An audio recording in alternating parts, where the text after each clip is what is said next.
Hiya guys, I'm Daniel. And I'm Matthew. And this is the Playroom Studio. We're really excited today because they have just announced the cast of RuPaul's Drag Race All-Stars Season 5. And we've heard nothing, we don't have any clues. We've really fell off with the current season. Yeah. We kind of cringed and ran away. We didn't really know what was going to go on with it after the controversy and just felt a bit uncomfortable. But it's not to say it wasn't good. Tell us in the comments if it was worth watching, and we will. But we're really excited to watch some of the favourites come back to the show, hopefully. Some of the favourites. Yeah, we were going to make a couple of predictions of who we thought Yes. were going to come back. My recall on the names isn't brilliant. My prediction is Kimchi might come back. Yeah, I think that's a good one. I think probably someone from Season 1 is going to come back. Tammy Brown, Ongina, possibly. In my head, who do I want to come back? I'd like to see Jujubee come back. Do you know who that is? I think so. I think I do. She was actually on Season 1, but we don't talk about that. They were foiled in their attempts to live the dear life by the format. So hopefully she gets a chance to come back and do something good. But I'm hoping for some surprises and people that I've not thought about for a long time. Here we go. My girls. Oh, I'm so nervous, and there's no reason for it. It's just gonna make or break the season, Matt. This is all their entrances as they're actually walking in. Yeah. Like it will be on the episode. Well, of course. Yeah. Oh my god. That outfit. The laundry basket as well. I feel like that's like a little hat box or something. I know. Oh, she looks really good. Oh, she was pretty much a shoo-in. Shea Coulee, she was pretty much a shoo-in to win that season. It wasn't a given, but she was lost right to, up there. Sasha Velour. Yes. Oh, yeah. And she, when she pulled her wig off and all the roses It's hard to came out. compete with a moment that's become so iconically legendary. Yeah, it is. SNL, everything's copied it. That's really what Drag Race is about, creating those moments that people remember forever. They just go into the kind of pop culture and they become Absolutely, yeah. what everyone talks about. It's like an engine for pop culture. Yeah. Everything that happens on this show finds its way elsewhere. But she's been doing amazingly since. She's been doing music videos, she's been starring in different music videos. She could be a very strong competitor. Miss Cracker.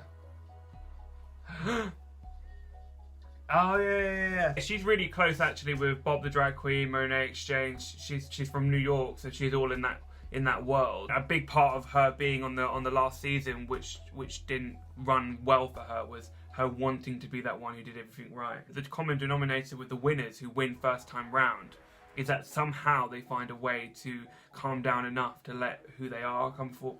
Yeah. So when they come back for these seasons, like I was really happy that Monet Exchange came back, and I personally was really rooting for her by the time she won.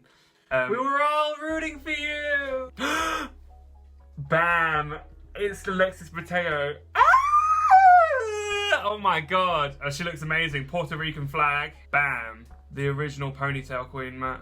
I'm a drag queen! She was from pageants, so she was really professional. She knew how to do everything that was required of her. But because of her, she was naturally very funny. So again, this is before people cottoned on to the fact that people wanted you to be funny, or they wanted you to have catchphrase. Yeah, slow your thing. It made me die when she turned up in AJ and the Queen, and she just went bam out of nowhere. What did she did? She just came out. She was She just said like one thing, and I thought, was that it? Did they bring her there for that? Didn't she walk past or something in the club or something? I can't remember what it was. Oh, I can't remember now. But I just remember thinking, we watched that reaction with Trixie and Katya as well. When they reacted to her in the scene. Oh, so funny. Blair St. Clair. Is she very memorable, recognisable for you? Yeah, she was incredibly young. It does help to see these sort of recap scenes because I do know all these people. Yeah, she was very young. I think she was like 21 at the time or something. Yeah, I do remember her doing very well. What do you think about the outfit so far? Oh my god, it's Mariah Balenciaga, man. Mariah Balenciaga she's from the Balls, from New York. She's authentically from that scene and she brings that kind of old style back. But I feel like hopefully I'm looking at what she's wearing there. Oh look, she just said it's like a superhero costume. I'm hoping that the fashion, that she has access to the people that are going to help her to elevate to a more modern day. Is that what it was last time? It was kind of aesthetic. I don't remember her wearing anything like this. I feel like she was a bit more classic. Yeah. But we're doing pink. We're doing pink wig this time. Sprayed body armor. So far, everyone that's come in, I have a genuine like for. I genuinely like. I vaguely recognise up until this moment. I think this is a bit of an education for me. Is it actually? No, well, as we're going through and we're talking about the background of each individual's, like where they come from, how they fit in with each other. Yeah, so there might be someone that comes on and I don't remember anything about them. It's like an Aja outfit from New York. India Farah. She's the one that Mimi I first slung onto her shoulders. Do you remember? She picked her up and she was like, "Put me down." In what? Oh yeah, and she turned up, and I think Morgan McMichaels was wearing the same wig, and it was pretty peak. Who did she pick up? So Mimi I'm First, during a lip sync against India Farah, picked her up onto her shoulders. Yeah, and it was like drag is not a contact sport. It was very much afterwards. They weren't allowed to come down the steps again after that. Oh wow. And India Farah, I'm pretty sure. See, I'm surprising myself the information I've retained. I'm pretty sure quit drag like a couple times, decided she wasn't going to do it anymore. Correct me if I'm... Yeah, I mean, I'm happy to see her back. I don't really remember her that much personality-wise. I feel like she's talking about now that she's very shy at the time. Get her off of me. I don't know if you were watching this with me at the time. Ah! It's Jujubee. The wig. Oh my lord. She looks so good. Grandma Barbie, the disrespect. I really, really like Jujubee. She's very, very pretty, I think. She's really good friends with Raven. And I think she's just really, really good. Sorry, our dog's getting himself comfortable over there. Can you see him? I remember her being really, really fun. She likes, long walks on the beach, man. Big Watsits and fried chicken. Oh, I remember this reading. I remember her reading thing more than anything else. Oh my god. It's Derek Barry, and she's giving us Britney. She's giving us Britney when she was with Madonna on the stage. Oh, that was a bit struggle. Oh, I did it again. Yeah, baby boy. I did it again. Yeah? Oh, that wig though. That's a very, very nice wig. Very pretty. Okay, she's given us Britney again, just initially. That's kind of her strength. It's hard to know sometimes whether or not something that you do all the time is your strength, or it's the thing that people are going to get bored of very quickly. Yeah. Sometimes people will just come for you, because they're not here for you. She's talented, definitely. Like Max, when they got Max on there, they said, "Can you stop doing grey hair?" The 1 week she didn't do grey hair, she got kicked off. Well, they kept asking her to be a bit more drag rather than female impersonator. Right, okay. And then so she did some drag eyebrows, and she paper mache'd a corset, and they kicked her off. They don't know what they want. Mayhem Miller. It's Mayhem Miller. Alright. Strong outfit, nice outfit. I really like her. She did amazingly on her first episode. Like, she did really, really, really strong first episode. And then it kind of didn't pan out the way it seemed like it was going to. I do remember her quite well, actually. I remember the glove. I remember that very much. She's like her, Morgan McMichaels again, like that kind of like crowd. LA. Ongina. Oh my god, the outfit. Traffic. What does it mean? I don't know. What does it mean? Get the outfit, Matt. They're looking at her. Did you see them looking at her? Just then, like... It's like a painting. It's like a perfect... Oh my god, three-dimensional so pretty. Perspective piece. So pretty. Crazy. Really, really pretty. I think she's about this big as well. I'm going to keep watching this for a sec, just to remind Matthew of someone he's never seen before. Oh, I'm so glad she's back. And she opened up really, really personally about her HIV status on the first season, which is a really, really powerful moment. Yeah, awesome. It looks like it's going to be really, really good. And that's brilliant, because we said that obviously we've fallen off a little bit with the last season, which has been kind of really disappointing, because we always look forward to it and we always enjoy watching it, and it's just Yeah, so we're gonna really. I feel like I'm gonna really enjoy watching this. Absolutely. So the whole cast has been revealed.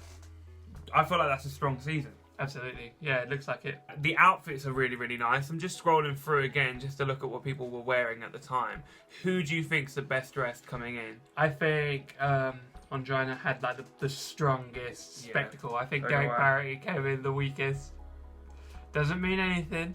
Jujubee's kind of giving us Desperate Housewives a little bit, which isn't a bad thing. India Farah, I think again, she's from that old, literally it says on her back, she's from the old school, so that's what she's giving you. With the wig, the style of makeup, the paint is really, really like strong. The outfit, the shoulders big, very, very classic, huge earrings. And I think there's always a place for that in this show, and it has to be that way. Particularly when you've got All-Stars, you're bringing so many people back from a different kind of, I don't know if you call it an era, but a different time in drag, that you need to represent that. Because they didn't have the same moment that people are having at the moment. No, they didn't. They didn't have social media in the same way. They didn't establish their fan base the same way. So these people deserve careers because they're so talented. Mariah Balenciaga, amazing. I'm not a huge fan of the outfit. Nah. Blair St. Clair is very, very fashionable. She's kind of, again, that new, polished, very fashionable queen. That's what she's trying to give you, that Instagram look. But she's also got loads of music videos and she's very talented. So Alexis Mateo came in. So Alexis Mateo, I love that look. It's very, very much just a leotard with a huge poof. I wonder if she knew Michelle Visage wouldn't have gone for it if it was on the runway. But I wonder if she knew if this wasn't before Jennifer Lopez did her Super Bowl, when she did that huge Puerto Rican flag cape that came out like that. So she's at the cutting edge of fashion. She's at the cutting edge of everything, Alexis Mateo. Miss Cracker, I like her. The look is very much kind of, that's her classic look, I feel like. That silhouette, that's what she did. That hair. Marvelous Miss Maisel, sort of. Yeah, that hair, I feel like, well, she's the Jewish queen from New York, maybe. With Shea Coulee, because she came so close to winning, it seems almost like this season is hers to lose. Like she would be the front runner in my head of who could take this competition. Yeah, I actually agree with you, to be honest. She was really dynamic. She wasn't just pretty and, you know, statuesque and a model and all those things. She was also innovative and she was interesting. Really good dancer. I'm really glad this is coming on. There's nothing else to do at the moment. I'm really looking forward to watching this. The top comment, the dramatic music over Sasha's wig reveal. Turning it into a sinister moment of when Shea Coulee was a very calculated attack on her chances to win. This is going to be a very welcome distraction from the kind of mundanity of life, like Drag Race always is. So yeah, I think we're going to probably be reacting to future episodes, don't you? Yep, I hope so. I would really like to, I'd be up for that. I'm very, very pumped about this. We're pumped. That's the message. Alright, awesome. I hope you enjoyed this video. This is a different sort of reaction to what we've done before. And we will see you soon. Thank you, bye.